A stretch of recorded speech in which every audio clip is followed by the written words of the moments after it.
the biggest thing I kind of came away with was like, we didn't know a whole lot about the women. And I started thinking like, what would it have been like to have lived through this and to kind of, I love that term, the misogyny of violence, but the misogyny of the press at the time was Mhm. so horrendous.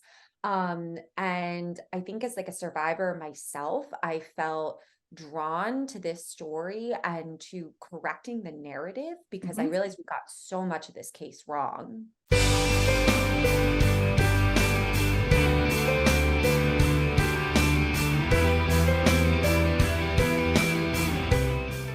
Welcome to our latest episode of Book Reporter Talks To, where our guest today is Jessica Knoll, and we are going to be talking about her novel, Bright Young Women. It was an instant New York Times bestseller, yay, yay, yay. And before it came out, it received starred reviews from all the industry publication, Kirkus, Publishers Weekly, Library Journal, and Booklist. And it's a Book Reporter Bets On selection. Those who follow me, they know how much I love this book. Bronwyn Miller, our reviewer, had this to say about it. Bright Young Women reads like a thriller, but it is so much more than that. It's about the misogyny of violence, sensationalism, sisterhood, the lessons we learn, and listening to our instincts. Above all, though, it's about survival and how we deal with the hand that we are dealt. So with that, welcome, Jessica. Thank you so much. There's your build-up there. So Yeah. what was your inspiration for writing the story from the point of view of the victims of a very famous serial killer? Yeah. It started with, there was a new documentary out about him in 2019, and it was like pretty like buzzy, like a lot, people were watching it and talking about it on Twitter.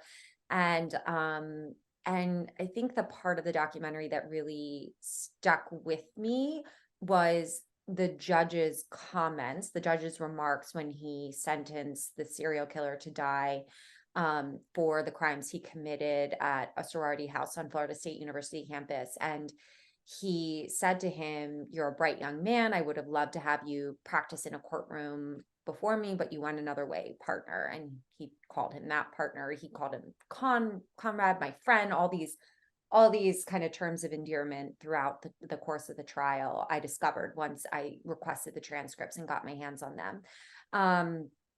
And I was really disturbed when I heard, when that was kind of unearthed. And I started just getting more interested in the case and kind of researching maybe what I thought I knew about the case, but what I didn't actually know, because I didn't actually know that um, he was ultimately captured for the last time. He was captured many times Yes. in Florida. I'd always associated him with the Northwest, with Seattle in particular. And so I think I just did that thing that we kind of all do when we watch something that has, a true element to it, where you just start kind of like Wikipediaing things and like going down rabbit holes. And I just got really sucked into it. Um, the biggest thing I kind of came away with was like, we didn't know a whole lot about the women. And I started thinking like, what would it have been like to have lived through this and to kind of, I love that term, the misogyny of violence, but the misogyny of the press at the time was so horrendous. And I think as like a survivor myself, I felt drawn to this story and to correcting the narrative because I realized we got so much of this case wrong. Yeah. I also remember that we were out in Colorado one time and they had talked about he escaped from jail in Aspen. And my Yeah. husband and I met in Crested Butte and spent a lot of time there. And where was he heading when he went in the wrong direction after he escaped? He was on his way over the mountain to there. And he got lost and went in a circle and ended up back in Aspen. But we were there and you realize how not only escaped there once, he escaped twice, Twice. but I know. twice out of the same area and where he was headed. And I think of what that town was like and what it would have been like if he got into that town. And it was just these little things you think about him through the years because of all the places he was and the things he did. Yeah. Yeah. Yeah. The escaping from prison became a big part of the story that I wanted people to really, I think vaguely I knew that, but once I understood the circumstances of it and the fact that it could have been prevented so easily twice, and that if law enforcement had just done their jobs, that 3 people would still be alive, and they would still be quite young. Like the 2 women who were killed at the sorority house would be in their 60s, and then the Lake City victim, who was only 12 years old, she was his last victim.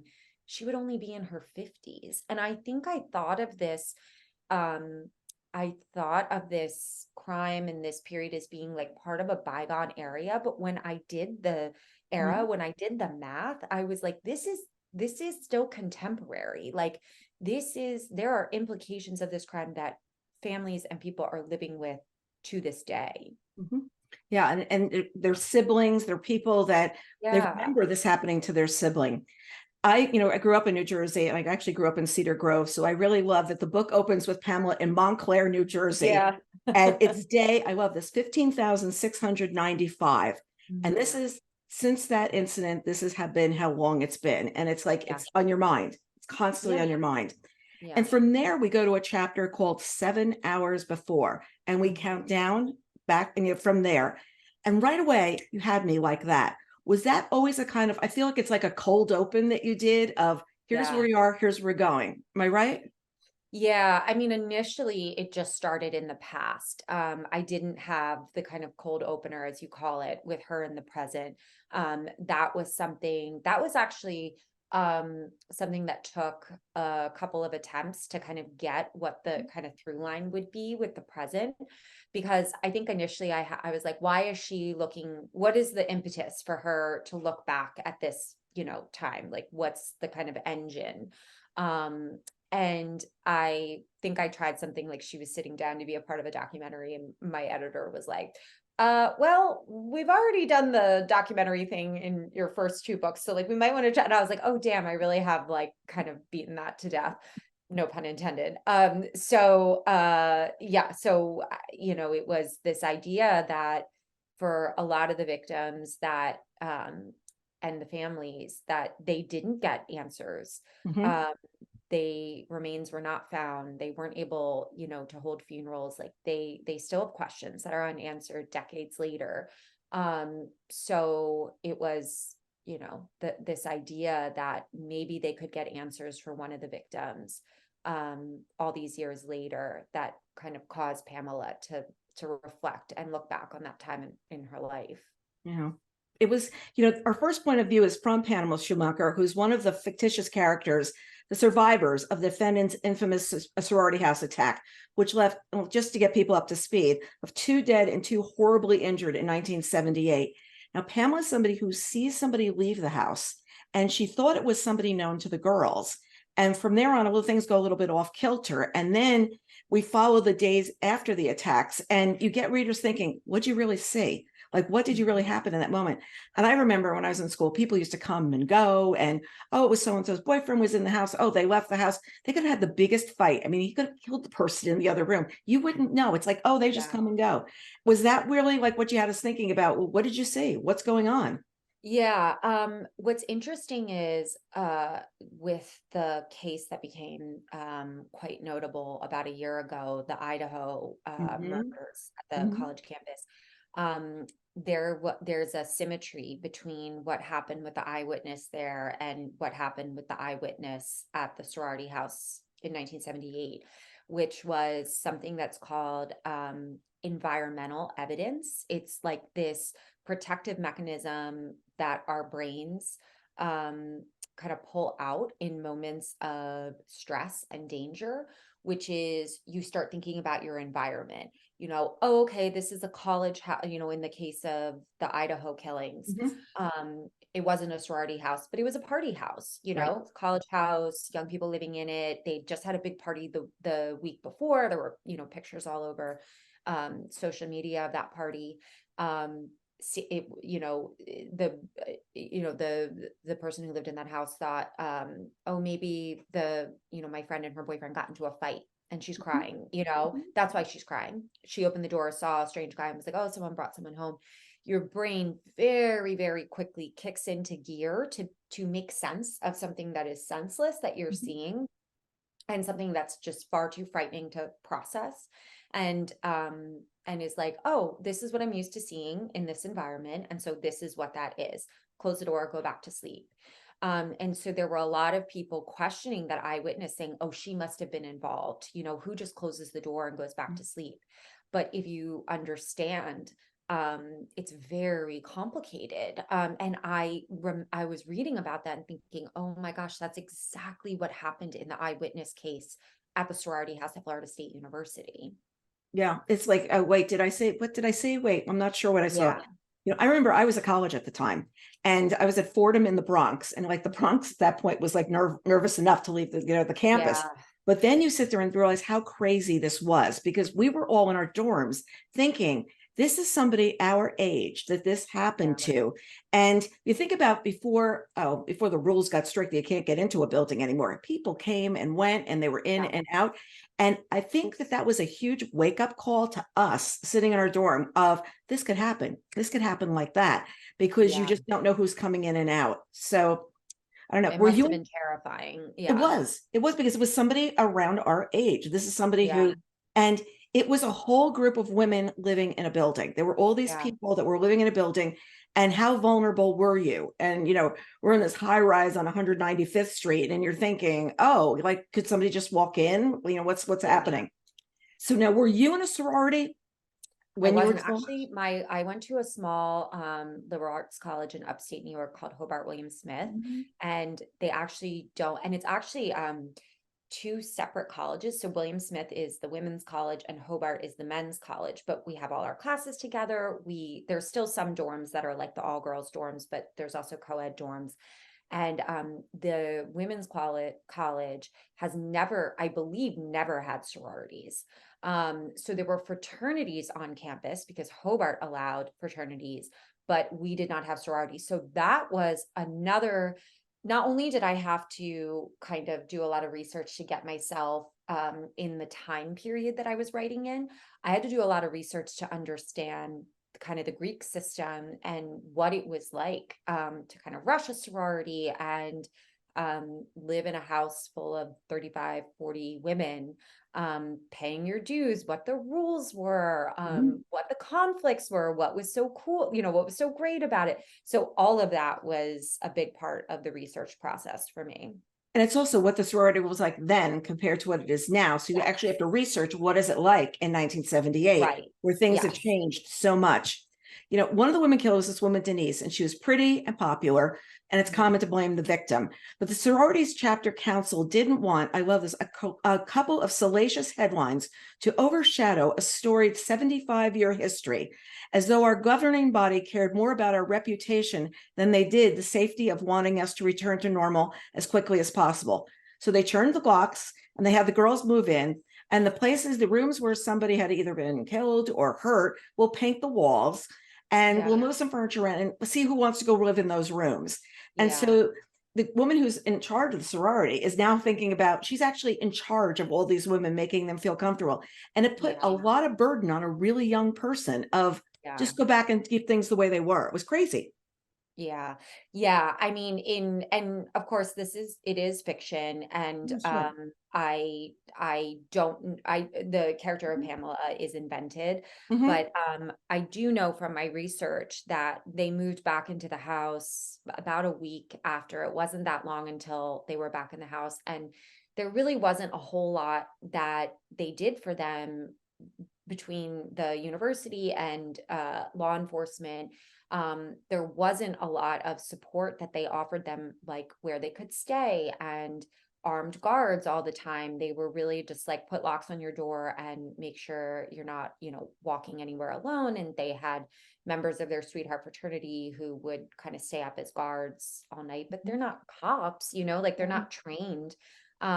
So I don't know. It just blew me away at what actually really blew me away was the similarities for me as a survivor of violence myself, and this story where, like, as a victim, you're kind of just on your own, like you don't really get a lot of support.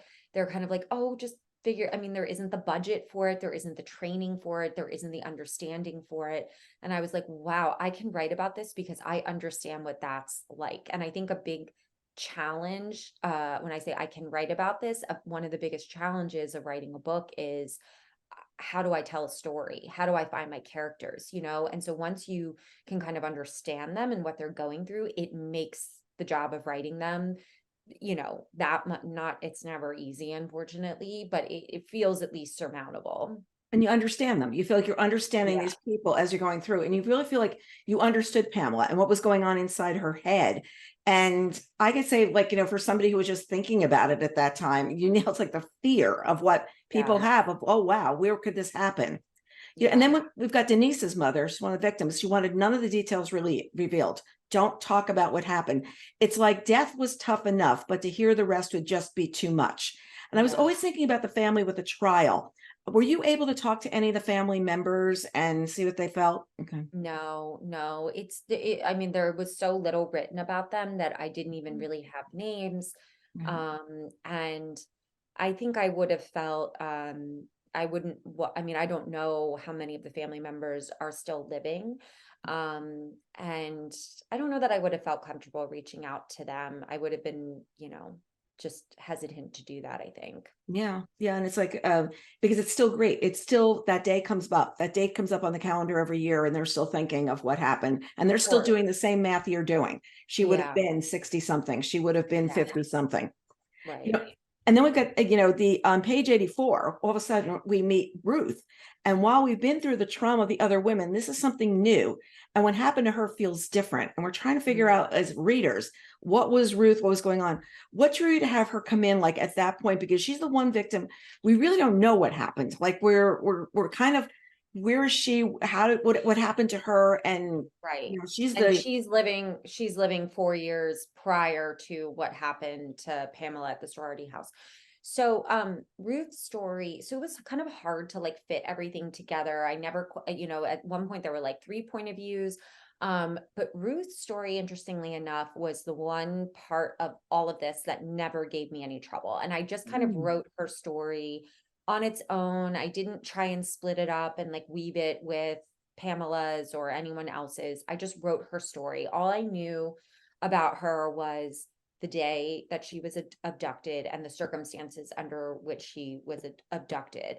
Because again, there was very little written about the victims, and there were really 2 victims that day at Lake Sammamish, outside of Seattle. And all I knew that I want what I knew about her and what I wanted to come across, um, is that is this thing that I kind of realized while I was working on this and researching these crimes, which was I think I thought that a lot of the victims went off with this killer, not went off, but like how he was able to kind of target as many women as he did mhm, was because of the lore that was out there about him, that he was handsome and charismatic and smart, and women trusted him, mhm, or you know felt, you know, that they could, you know, take him at his word because he looked like a normal person.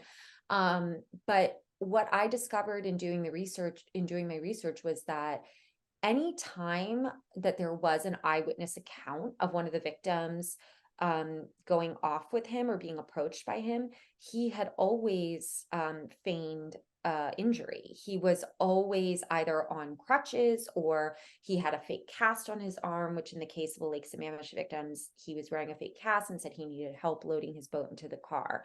And so, what I wanted to get at with Ruth's character and her story was showing that um, women didn't go off with him because they were foolish or they didn't have a right, sense about him that he could be dangerous. It was because he asked them for help and they didn't know how to say no. mhm, And so from there, I thought, who would Ruth be? What would her family history be? What would her story be? And I really wanted it to be that she came from a moment early in her day where she finally stood up for herself. She'd said no to someone who was very difficult to say no to, who was her mhm, mother. mhm, And her kind of threshold for letting people down or not taking care of people had been already exceeded that day. And so here this guy comes along and asks for her help, and she's like, I can't possibly say no to somebody again because I've mhm. already disappointed enough people today. And so from there I started thinking about who she was and what her story was. Yeah. And you're thinking about the people who said no to him on the beach that day. And you wonder later on, like how they felt. Like, wait a Yeah, second, that was the guy. And you could just yeah, picture people calling the next day going, I saw that. I remember walking past yeah, there. What did I yeah, see and what did I miss? And then we have Tina, who's convinced that this is the same killer, the killer in Florida, who killed her friend. And she finds camaraderie in Pamela. She's like, oh, this is really good. But Tina always feels a little bit off to me. Like there's like, what's going on with Tina? And I yeah, think it's because she was a victim of abuse and she was coming at this from so many different points of view because she herself was so conflicted inside about what was going on that when yeah. she was approaching the story, was she approaching it the right way or dealing with Pamela the right way? That's what I was taking away Yeah, from. I just thought of her as being someone who had the tools of kind of a therapist and had studied psychiatry and kind of understood human nature and kind of understand the dynamics between, of the world and of being a woman in the world. Mhm. Um, and she she just didn't have any self-restraint when it came to like bossing people around and telling them this is how it's going to be and this is how you have to live your life. And a little bit I feel like when I started to finally develop those tools for myself, Mhm. um later in life than I probably should, but like, as a woman in the world, I was like a people pleaser and Mhm. didn't know how to say no and didn't know how to create boundaries. Once you start figuring it out, it's like you just want to scream it from the rooftops, like, oh my God, like you can say no to people, you can do what's best for you and what feels good to you, and sometimes people just aren't ready to hear that or receive that, and so I like the idea of Tina being like, I see the light and I need you to see the light too, and just being really bullish about it. You need to be with me on this. You need to be Yeah. with me. It was just, I like the structure going back and forth between the characters, the time and place, but it all feels seamless. And I didn't have to go back and forth and figure out what the action was, like figure out who was doing what. Did you work a lot on that? Because I feel like it was so smooth. It's like, wait a second now. Oh, I mean, thank you for saying that. It was not a smooth or seamless process to get it to read smooth and seamless. I will just say that there were many, many drafts involved in this. No, and I was sitting there, I was realizing that usually I fold down pages in a book when I want to do an interview. I have very few pages folded down because I was so remembering the story Oh, that I I love that. wasn't folding down. I was like, and every once in a while I look, I go, what did I have about that one? Was I just folding it down because I went to sleep there? I'm like, Yeah. what was that one for? That was for. And I really did love too that the perpetrator is never named. And Yeah. it's interesting because there's some people who didn't know who it was. And it's like, Yeah. according to your age, you may remember this or not, but people Right. can quickly figure it out. And I felt like this gave him no agency. And I felt like Mhm. that could have been what you were looking for. And you call the killer the defendant. And I love that instead of glorifying what his role was, the defendant. And did you know that Yeah. right from the start? That's the way I'm going. So right from the start, I knew that I wouldn't name him because I felt like he's been named enough over the years. And I did want to deny him, identity and personhood and all of these things that the women had been denied for a long time. But I think I was just in initial drafts, I was just calling him the man or that man. But over time, as I was reading the transcripts, one thing kept popping out to me, which is that in the transcripts, he was referred to as the defendant. And this was interesting to me because part of his whole shtick was how badly he wanted people to see him as this promising young law student, Mhm. and that he was an attorney who represented himself in his own murder trial. Well, the truth of that is it's a little fuzzier than that. It's not as clean as the media made it seem, which is, yes, he was a law student at one point in many years of kind of bouncing around from concentration to concentration. There was psychiatry for a minute. He thought he wanted to be a psychiatrist, and then he thought he wanted to be a politician, and he was doing stuff for the Republican Party. And then he settled on law. And all of this was not about necessarily a passion. It was all about what is a profession that will make people see me a certain way, which is educated and well read and rich, um And so there wasn't, he didn't really apply himself in any way.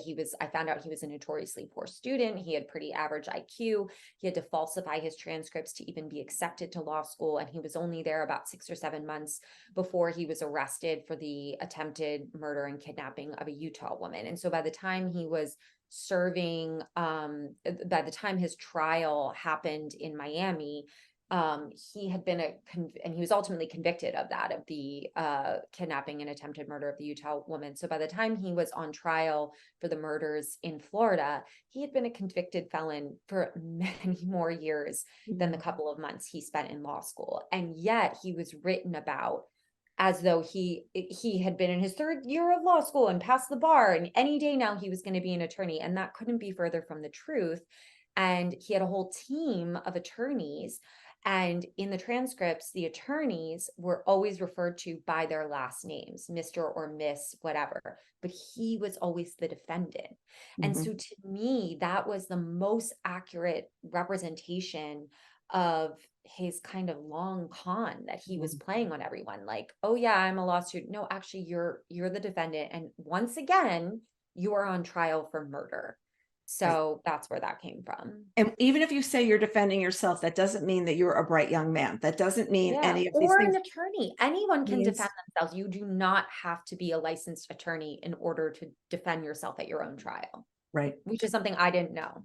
I didn't know. And it's like, yeah, and I was doing more reading, which we'll get into in a second, because I went down a rabbit hole the other night too. And it's the lore about the defendant was exaggerated. Yes, he was charismatic, a lawyer, a bright young man. And so much we knew was wrong. It's like the media got it wrong. Everybody, it's like once the narrative got out there, the narrative stayed the same. Yeah. And he was going to the electric chair, like with that narrative still going through.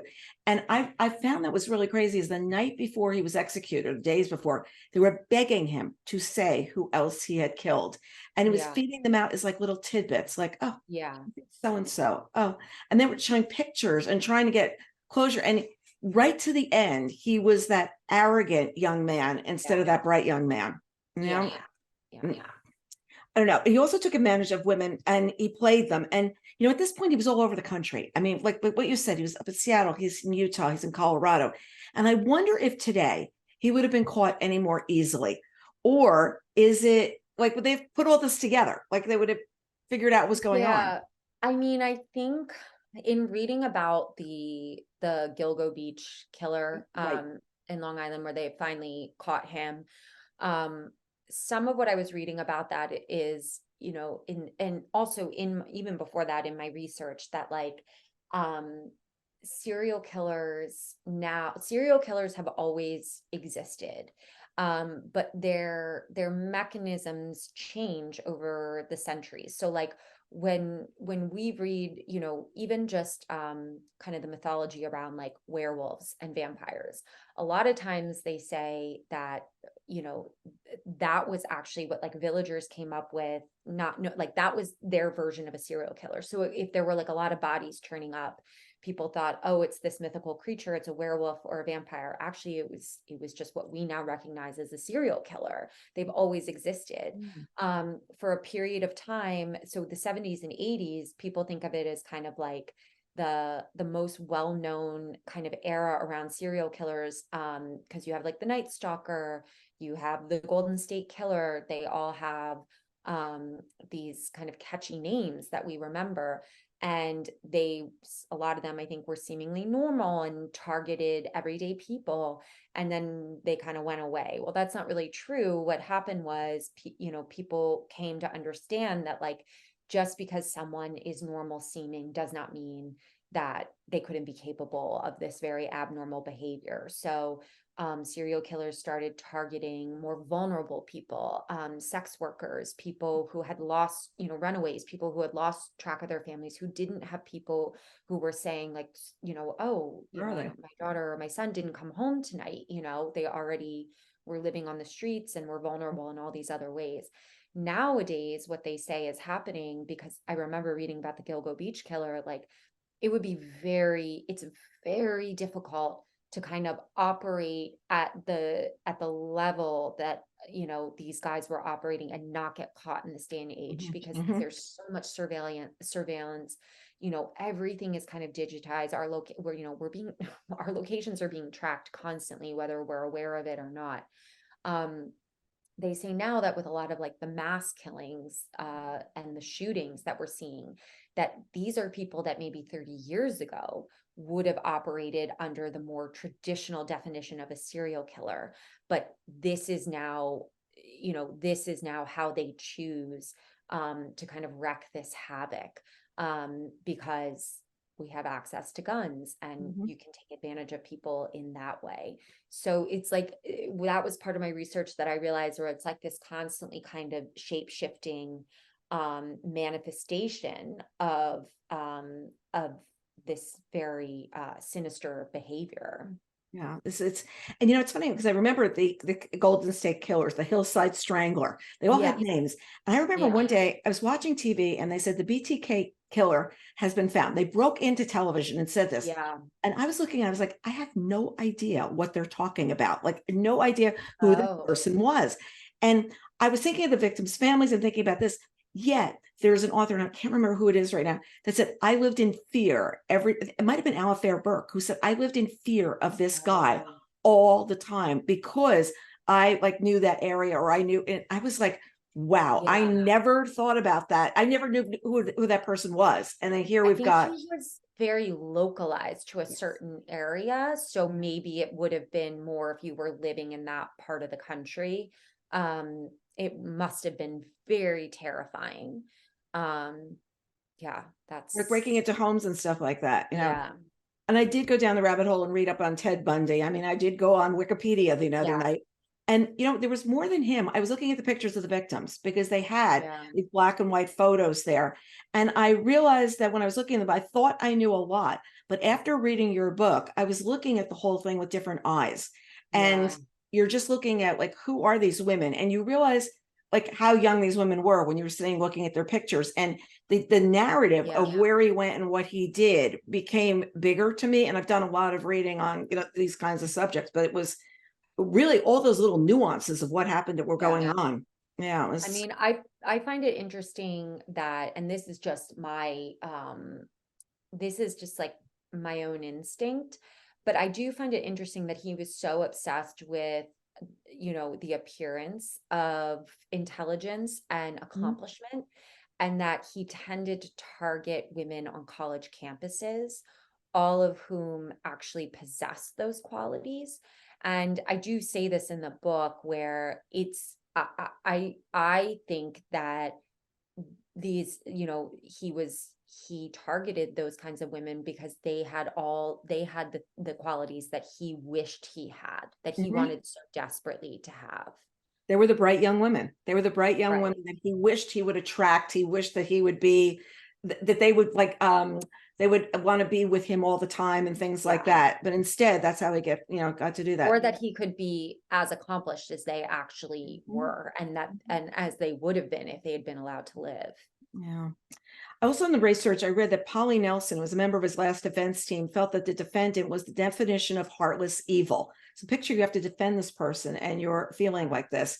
And she even wrote a book about him called Defending the Devil. Did you read that? And did you read the Anne Rule book, The Stranger Beside Me? Did you read those? I read Anne Rule. Oh my gosh. Look, it's sitting right next to me still. It's just So like good. filled. And then I read The Only Living Witness by Stephen Oh, called. right. I relied on these two a lot. But no, I didn't read Defending the Devil. Yeah, it was. I remember Anne Rule describing that book. There was a dinner years ago, a thriller authors dinner, and I couldn't go, and I was out of town. So I said to my son who works with me, you know, you go in my place. So he's at this dinner, and it's Anne Rule, and Lisa Gardner was somebody who absolutely like loved. And he says, "Okay, you two sit next to each other, and they're sharing dessert, and they're talking about these stories." And Greg goes, I have to say that was one of my coolest moments. He says, I have to say, because I knew enough about Anne Rule from through the years. And he says to sit there, why don't you just share dessert together? You know, I just love that, you know.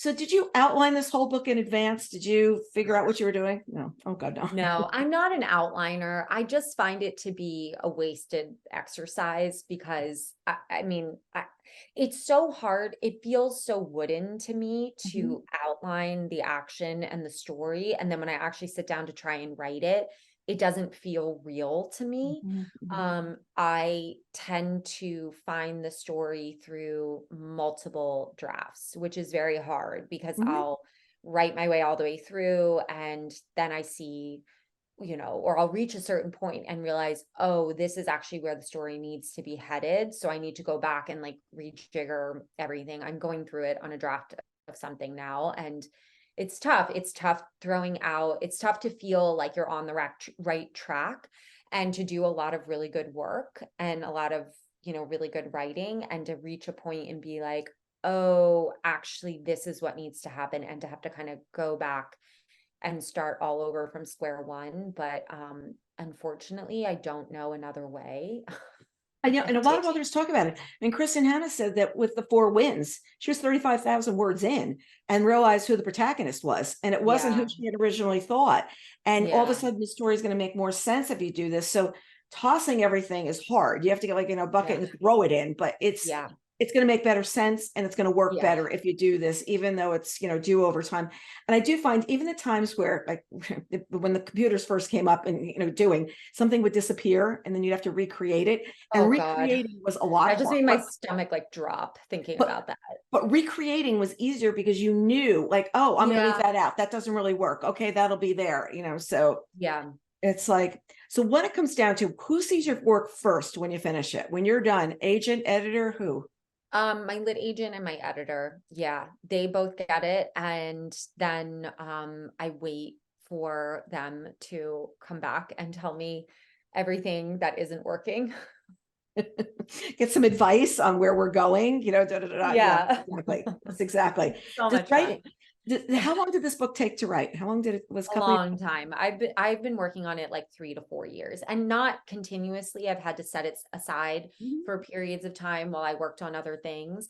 But it's been a part of my life up until, I would say, as recently as February of this year, Right. because I was still getting, copy edits, and I was still kind of reworking some of the writing. And yeah, so it feels like and then I went right into kind of late summer thinking about publicity and marketing and what I was going to say about it and write about it and like doing interviews. So it's been with me a long time It's now. like, I really know this book. I really got this Yeah. down pat, but Yeah. it's great because I can tell you love that writing this book. Like you love the Yeah, talking about this book. You believe in the book. And I sometimes people do. finish something and they don't.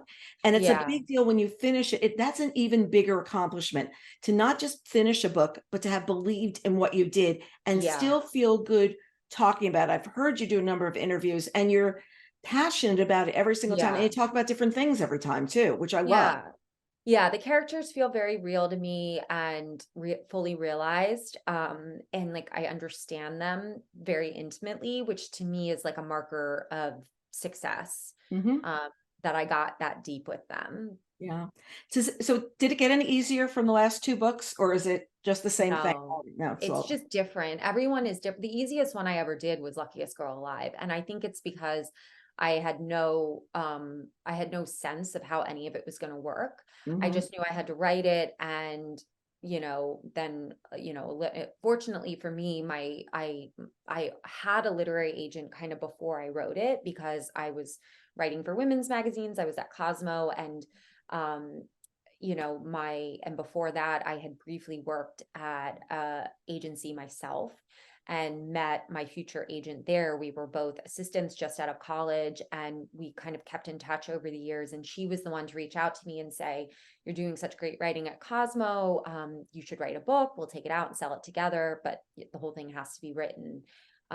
So I think, definitely there were like a couple of years where there would be like aborted attempts. Like I would write a couple pages of something and be like, I'm not really sure where this is going. And I thought about who the character would be and what the story was I wanted to tell. But after a while of doing that, just like one day I sat down and it clicked, and I just kind of wrote it in like a fugue state.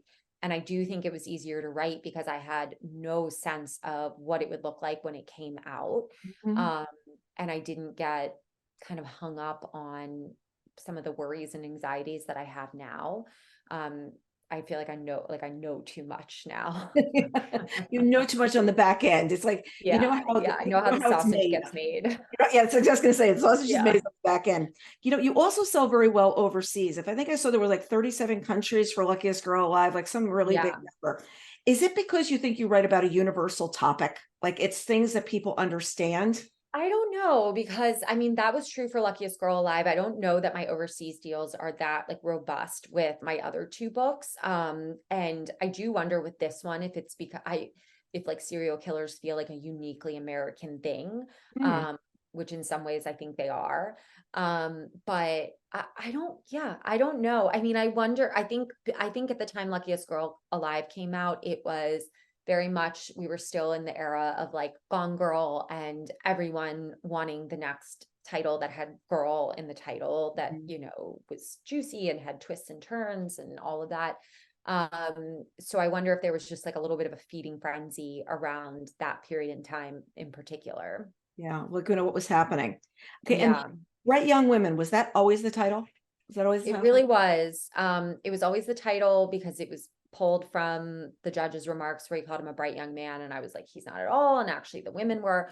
But there was a moment where, you know, we were like, because I was working on this for so long that Promising Young Women was out in the world and, you know, part of the vocabulary that we had, and people were feeling like it was too similar. But then it just took so long for me to get a polished version of this to go into production that it felt like these Yes. two titles could live, you know, without kind of competing with each other. The same area. They could live, they could both be Yeah, books. It's okay. yeah, How yeah, about this cover? The cover is like great. The way her eyes, the way the eyes yeah, are, I just love it.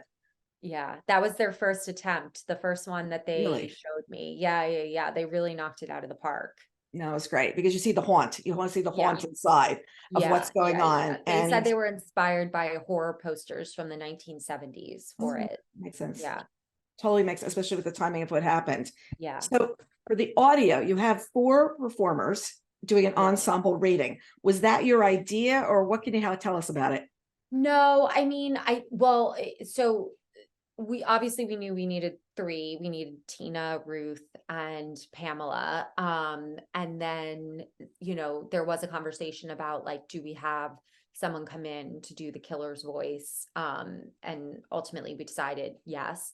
But that like the cover is kind of the audio and the cover are kind of 2 parts of my job that I really like because it's the one time where I get to just sit back and be like, what are your suggestions? Show me what you've got. You know, everything else from the writing to the editing to the marketing to the publicity, I have to be such a part of, which was also a surprise. You know, some talk about now knowing how the sausage gets made. When I initially wrote Luckiest Girl Alive, I thought my only job was as a writer. And I was like, oh, now marketing and publicity will take care of the rest of it. And I get to just like sit back and enjoy the whole process. Yeah, no. And your job's gotten even bigger since you wrote that book. That I becomes even bigger, know. the role of what's going on, It's crazy. Someone was just asking me about this the other day. It feels like for almost any industry, you have to almost be, it's like you're a small business owner. Mhm. And I thought that that was like one of the best metaphors that I'd ever heard. I'm like, Yeah. it's so true. You have to wear so many different hats. Yeah. And every once in a while, like I'll say, wait, did we post this on social media or not? Like, have Yeah. we done this? And I said next week, because we had a lot going on, I said, we need to do a regroup and figure out what Yeah. hasn't been up. And you know what? It doesn't matter that we did it 3 weeks ago. It doesn't matter because it still hasn't been there. So it's Yeah. like still okay. And I think you have to forgive yourself after a while too, because it all feels super daunting at this point that you Yeah. have to get it all done. And it's like, Yeah. okay, we did 5 of the 10 things today. Like we'll just take the Yeah. 5 or Good we did enough. 9 of the 10, you know? Yeah. This is like what's going on. So did you have any like, okay, so you were a screenwriter picking the talent, like did you heard the voices though of what's going to happen for the audiobook? Did you Yeah. know what you wanted like when you heard? Yeah, I mean, well, like the Sutton Foster is like obviously such a coup. So it's like the fact that like she was interested in doing this was like it wasn't like I needed her, like I had to listen to it and be like, okay, I'm down. Like it was just like they said the name Sutton Foster and I was like, wait, she wants to do it? That's amazing. But yes, with some of the other roles, yes, you would listen to some audition tapes and weigh in about it. Yeah. Yeah, who's who we think is going to be perfect for this. I know you're going to be adapting Bright Young Women for TV, and it will also serve as executive producer with the Yeah. team that worked with on Luckiest Girl Alive, which was just such great news. When I saw that the other day, I was like, Yeah. this is like really fun. Is that what you're working on next? Is that the next thing, or are there things in Uh, between the next thing? Yeah, there are a lot of things that should be the next thing. So it's definitely kind of like part of that group. I am getting ready to, I am like I'm more of a kind of an outliner when it comes to the screenwriting side of things, just Mhm. because it's like a less kind of bulky undertaking. Um, so I have to pitched kind of my idea for the pilot episode and kind of loosely where how I see the season going. And obviously what makes the adaptation unique and all of these things. I'm going to pitch that to the producers and then I'll sit down and actually write the pilot episode. And I'm sure there'll be some, because the producers kind of act as your editor, Mhm. they'll have notes and kind of that'll go back, bounce around a few times between me and them. And then likely what will happen is they will set the meetings with the streamers and I'll go in and they'll read the pilot episode and then I'll also pitch my vision for the season and then hopefully someone wants it and makes an offer. So much has happened with this. So much has happened with streaming. I actually watched Luckiest Girl Alive the other night. I rewatched it, Yeah. and it was just so great to see like what happened. But you think of that as like there's the movie. Now all of a sudden it's a 7-part or 10-part, mini Yeah. series. It's this, and how to keep the action going, and how am I going to tell this? What's going to happen at Yeah. where we fade to black? Like what are we going to do? Yeah. And the one thing I've really loved is that you always see the writer's name. Well, first of all, based on the book by. But even if you fast forward, I was telling people this a couple of weeks ago. I was doing an event with Megan Abbott.